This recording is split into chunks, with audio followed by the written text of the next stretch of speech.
আচ্ছা, সিনেমা অভিনেতা দেব, বাংলা সিনেমার খুব জনপ্রিয় নায়ক দেব, তাকেও মানে তার মতো ব্যক্তিত্বকেও এসআইআর এর হিয়ারিংয়ে অর্থাৎ শুনানিতে ডাক পেতে হচ্ছে।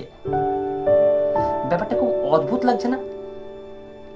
এর কারণ দুটো হতে পারে।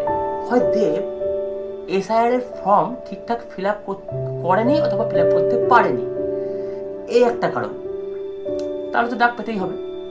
আর 2 নম্বর কারণ হচ্ছে নির্বাচন কমিশন হয়তো দেবকে, দেব তো একজন সাংসদ, ভোটে খুব রাজনৈতিক একজন রাজনৈতিক একজন ব্যক্তিত্ব, ব্যক্তিত্ব থেকেও কি বলবো একজন সাংসদ, তাহলে তাকে যখন ভোটে নামার পারমিশন নির্বাচন কমিশন দিল, দিয়েছিল, তখন নিশ্চয়ই দেবের ডকুমেন্টস ঠিকঠাকভাবে চেক করা হয়নি। এই দুটো কারণ হতে পারে। হয় দেব ফর্ম ফিল আপ করতে পারেনি বা করেনি ঠিক, অগ্রাহ্য করে ঠিকমতো ওই যা হয়েছে হয়েছে, যেভাবে খুশি আমি ফর্ম ফিল আপ করে দিয়েছি এই করেছে, অথবা নির্বাচন কমিশন ওরাও তাই অগ্রাহ্য করেনি, যা হয়েছে হয়েছে, দেবকে ডকুমেন্টস চেক টেক করবো না, ওইভাবেই ভোটে নামিয়ে দিয়েছে, তাই না?